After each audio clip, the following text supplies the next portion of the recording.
చిన్న కథ. ఉపాధ్యాయుడికి దండన. ఈ కథ 40 ఏళ్ల క్రితం నిజంగా జరిగింది. ఒక బస్తీ స్కూల్లో రెవరెండ్ అరుల్ స్వామి అనే ఉపాధ్యాయుడు ఉండేవాడు. ఆయనకి విద్యార్థులంటే ఇష్టం. విద్యార్థులకి ఆయనంటే ఇష్టం. ఆయన మాకు లెక్కలు చెప్పేవాడు. లెక్కలు ఇష్టం లేని నాకు కూడా ఆయనంటే ఇష్టం. ఒకరోజు క్లాసులో ఒక చిత్రం జరిగింది. అంతకుముందు మా మాస్టర్ మాకు 4 లెక్కలు ఇచ్చి ఇంటి వద్ద చేసుకురమ్మన్నాడు. మా క్లాసులో ఒకడు తప్ప అందరము లెక్కలు చేసుకొచ్చాము. ఆ ఒక్కడు లెక్కలు చేయనందుకు సిగ్గుపడకపోగా చాలా గర్వపడ్డాడు. అరుల్ స్వామి క్లాసులోకి నవ్వుతూ వచ్చి ఒక్కొక్కరి లెక్కలు చూసి మార్కులు వేశాడు.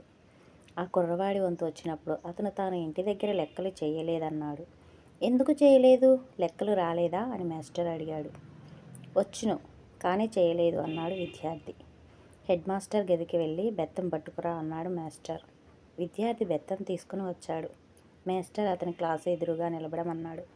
ఆయన అతన్ని కొడతాడని అందరూ అనుకున్నారు.